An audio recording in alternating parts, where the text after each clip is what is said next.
Hello everyone, you've all been asking for more Celica content and today I am more than happy to oblige. In fact, we're going to be doing quite a bit of things to this car today. Now for those of you who are viewing this video without any prior knowledge of this car, this is my 1995 Toyota Celica GT-Four ST205 and this is powered by the Toyota 3S GTE engine. That's a 2-litre turbo engine, the same as you will find in the MR2 Turbo. Now if you're watching from abroad, we never actually got the MR2 Turbo as an official car, but we did get these, which I know never came to the States. Now, this car is not on its original engine. The first one failed because of a charge cooler pump failure. But what I'm doing here today is having the engine carbon cleaned. You see, the guys at Thorney Motorsports rather enjoyed having me around, it seems, when I came and had my friend's exhaust done here. And they've got a new bit of kit in, which is their Hydroflow machine.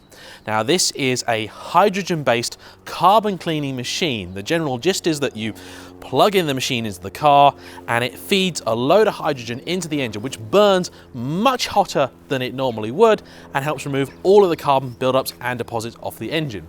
Unlike some other cleaning methods which replace the fuel supply in a car, this would also work very well on a direct injection engine because of course it goes wherever the air goes. And that's why I've brought my friend Darren here today, who's currently behind the camera because he's got an Audi RS4 and they are known for suffering with this kind of issue. This car's engine has got, I would say, at least 120 to 130,000 miles on it, so it's almost certainly going to have a little bit of carbon buildup on the inside, and the guys here so far have been pretty impressed with the results from the machine. But I don't believe in these cases of giving you a sort of semi-pseudo-scientific kind of, well, it feels a bit quicker. No, we're going to be doing things properly. We are going to stick this car on the dyno before and after to give you a scientific proof of what this has actually done for the car. And then afterwards, potentially in a separate video, because you still haven't seen this thing driving, I will tell you if the car feels any different.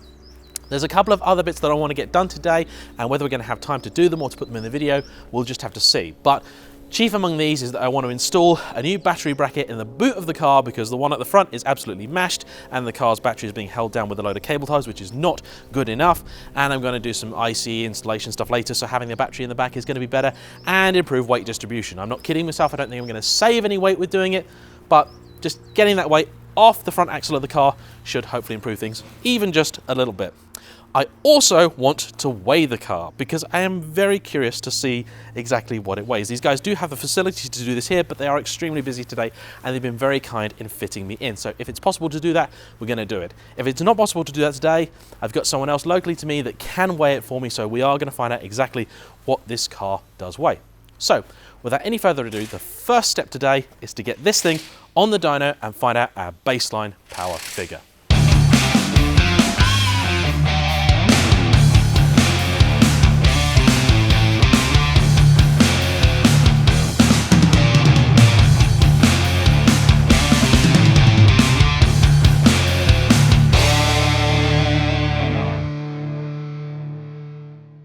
So the first dyno session has been done.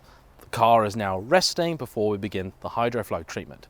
I have a power figure. Now, this car has an aftermarket intake and aftermarket exhaust, but it still has the standard cat on it. So no modifications have been made beyond those that should increase the performance. No sort of remapping or replacement ECU, which is what you have to do with those, or anything like that has been done.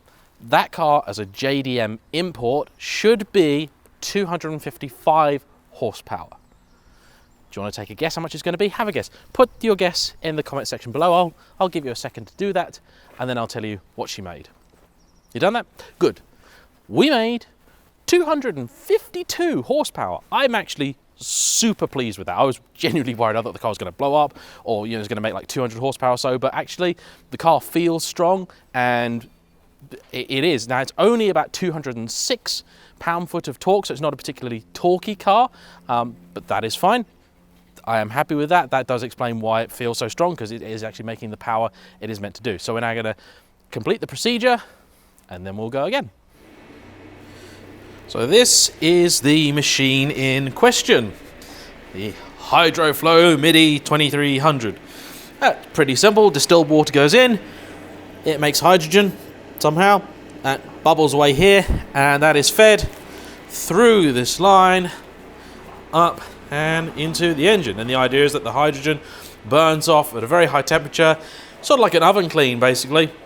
Helps get rid of all the carbon at all points of the car. Now, I'm not sure what exactly we're going to get in terms of result, because as it is, my hope for today is I was going to come away with about 250 odd horsepower, and it turns out I already turned up with 250 odd horsepower. So threw him a nice big tin can at the back, and this car actually sounds pretty tasteful. So this is going to be put back together, dynoed again. We're going to see what we get.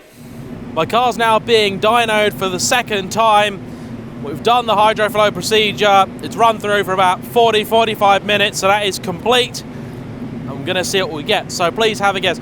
I'm not expecting massive gains. What a lot of these guys have said is that actually the gains sometimes don't come at the top end. They don't, peak power figures don't often improve dramatically, but drivability, mid-range and below the curve stuff can be a lot better. But in a couple of minutes, we'll know for sure. So please have another go at the comment section and guess, see what you think it's going to be. And the final number is 260 horsepower, just as I had kind of expected. Now that doesn't sound like a lot, it sounds like about an 8 horsepower gain. And in case you're wondering how much it costs to get something like this done, I would be looking at about £150 to do this. Now today they have kindly done me a bit of a deal and a bit of a favour because I'm having a couple of other things done at the same time. But if you came here just wanting that done, it's £150 to about £250 depending on the car and various different factors. Now, we found that it has a decent 8 to sort of 12 or 15 horsepower gain throughout the entire rev range. And we're going to overlay the Dyno Graph for you guys to ogle now and see. And these guys are very, very complimentary about my Dyno Graph to this. It's very smooth, very linear, and also very impressive that the car was making power right to the red line, which seems to be very characteristic of these engines. They really do like to rev. I'd maybe in future like to see about lifting that rev limiter, because there's a Mines ECU that does exist which lets the car rev to about 7,800 RPM, and they would only do that if it was actually worthwhile doing. So that's been done, and we're slightly running out of time, so I'm not going to be able to put the battery bracket in today. But what we are going to now try and do is I want to fully figure the car, so we're going to try and find some space to get some weights out, chuck the car on that, because I am very curious as to what this car weighs, because it isn't completely standard, and I think that might explain why it goes down the road quite so well. So, guessing time again. The car is currently being corner weighted. Now, I'm not entirely sure what this car's weight should actually be. I believe a UK spec GT4 should be around the 1,450 kilo mark, but a JayEmm car is quoted closer to about 1,380 kilos. Now, I've got just over half a tank of fuel in there. I would normally weigh the car with the full tank or 90% tank. Now, things that make this car a little bit different. I got no aircon, I got no front speakers, I believe some of the sound insulation has been removed, and I got lightweight wheels. Anything under 1,380 kilos, I think is a bonus. I'm kind of slightly hopeful for maybe about 1,360. So take a guess, what's it going to weigh? And then when we're done, we're going to drive home, and that is the video done. And so before we reveal how much my car actually weighs, I want to thank you guys for watching, and if you want to know more about this service, please do email or call the guys here at Thorney Motorsports. They've been really super cool and nice, and I'm looking forward to seeing what the car drives like now it's been cleaned out a little bit. If you've enjoyed the video, please comment below, hit the like button, and if you can subscribe, we really do appreciate it. So, fingers crossed, let's find out what she weighs. Total weight is actually over what I thought she would be. It's 1,407 kilos, and it is quite front heavy, so I'll put up the little picture of the corner weighting system. So now a UK car should be about 1,450 kilos, so compared with what a UK car should be, she's overpower and underweight, which is good, but I'm still happy with her. It's just a thing. I'm just curious to know. She certainly drove nicely before I got here, and hopefully she's going to be even better when I drive home, which I'm looking forward to do with the lovely sunshine out there. So just want to say thanks so much to the guys at Thorney again. Thanks to Darren behind the camera for coming and accompanying me today, and thank you guys to you for watching. See you soon. Bye-bye.